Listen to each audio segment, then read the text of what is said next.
好耐冇見，今日可唔可以分享呢？就係想同大家分享 Olay 嘅 ColorCon 嘅。咁如果有留意開個 Instagram 嘅話咧，都會發現大部分嘅相咧都係帶住佢哋嘅 ColorCon 影嘅。咁其實 Olay 咧有多達60款唔同大細啦、唔同設計、唔同顏色嘅 ColorCon，而且 Olay 所有嘅隱形眼鏡咧都係喺韓國製造啦，咁所以都比較安全同可靠一啲。喺香港咧更加係有17間分店，咁而且咧香港亦都係 Olay 嘅第一間海外旗艦店嚟嘅。咁所以無論喺實體店買啊，又或者係 online 買佢哋嘅 con 咧，都係非常之方便嘅。咁咧其實有時候咧戴得隱形眼鏡耐嘅話咧，隻眼都會好容易乾啊，好容易焗啊咁樣嘅。咁而 Olay 嘅獨家 Pluscon 材質咧就可以做到12個鐘長效保濕啦，咁就可以防到 UV 啦，可以防到異物黏附啦，可以令到隻眼更加水潤同舒適嘅。最重要嘅咧係 Olay 嘅 One Day Con 咧，除咗方便之外咧，仲係非常之衞生啦。譬如好似我成日去旅行嘅話咧，我都會帶去旅行用嘅，因為即開即起啦，咁就唔使話要成日換 con 水啊，又或者係要洗個隱形眼鏡啦。咁而呢個夏天咧，其實 Olay 都推出咗 Realish 呢個系列嘅新款，咁一共咧就係有2款奶油色調嘅啡色同埋灰色。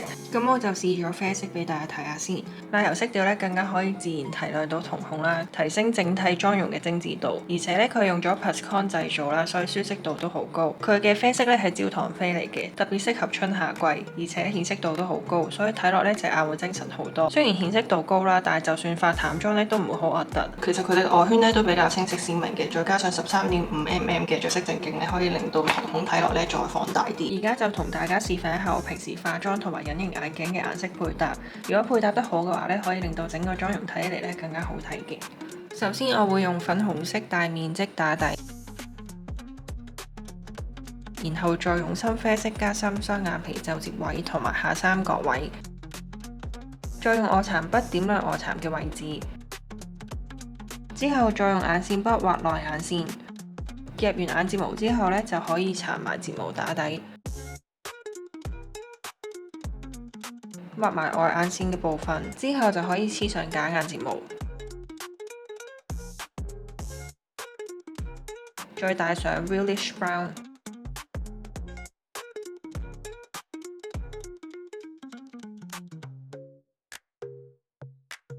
戴咗隱形眼鏡之後呢隻眼呢其實睇到會即刻有神咗好多。再搽埋 lip gloss 咧就 OK 啦。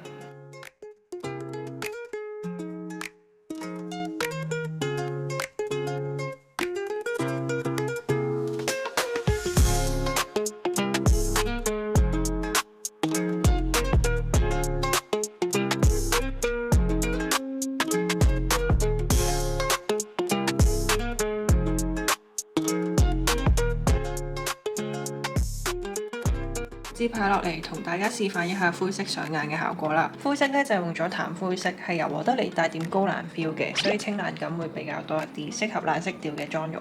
上眼咧會有一種深邃嘅時尚感，好啱行高冷嘅小貓路線。首先我會用淺啡色打底，然後再用深啡色加深眼部嘅輪廓，再用閃粉打亮眼皮。同樣都係用咗臥蠶筆點亮臥蠶嘅位置，再畫外眼線嘅部分，黐上假眼睫毛，再戴上另一隻顏色嘅 Realish Grey。灰色嘅效果咧就係咁樣嘅。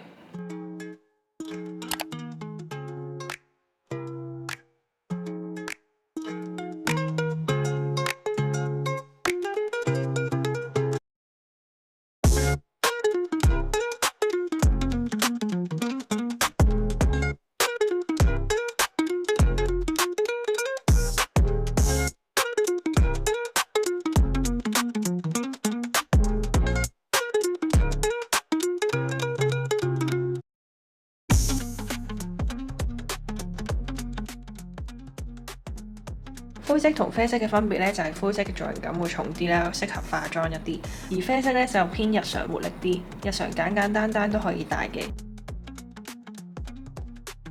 咁 Olay 咧其實都有另外一款 Big Gory 咧，都係好適合一啲追求大眼睛啊，又或者係明亮清澈效果嘅女仔嘅。Big Gory 系列咧一共有5隻顏色啦。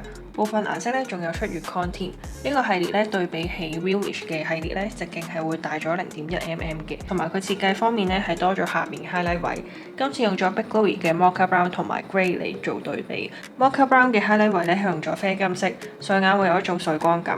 俾大家睇下 Big Glowy Brown 同埋 Realish Brown 嘅分別，0.1mm 分別唔算好大。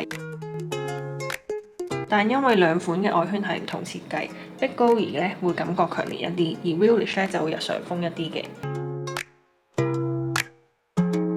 Big Glowy Grey 咧一樣都係 New Jeans Herring 嘅 pick 啦，咁佢嘅 highlight 位咧係用咗藍灰色調嘅，令到眼睇落去咧有種玻璃珠水汪汪嘅感覺。Big Glowy Grey 同埋 Realish Grey 嘅分別咧就係在於顏色嗰方面啦，咁 Big Glowy 咧就係藍灰色，而 Realish 咧就柔和一啲嘅。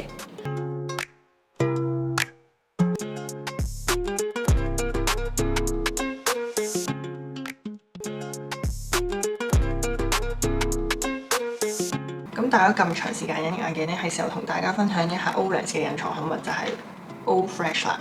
佢嘅保濕效果咧係比起一般眼藥水好好多，但係佢咧絕對唔係眼藥水嚟嘅，所以就唔可以直接滴入眼入邊。用法咧都好簡單，滴1至2滴落去隱形眼鏡上邊，然後再戴上就 OK 㗎啦。咁今日嘅好物分享咧就嚟到呢度啦。睇到呢度係咪好想試下 Olens 嘅 con 呢？而家填咗下邊嘅登記表格，就可以喺門市免費領取到黃牌款式試片一對，可以揀翻自己度數添。仲有而家 Olens 嘅官網咧做緊優惠，用埋我個 code MB50 仲可以38減50添。咁所以大家都可以去佢哋嘅官網啦，又或者實體店度睇下嘅。咁我哋下條片再見啦，拜拜。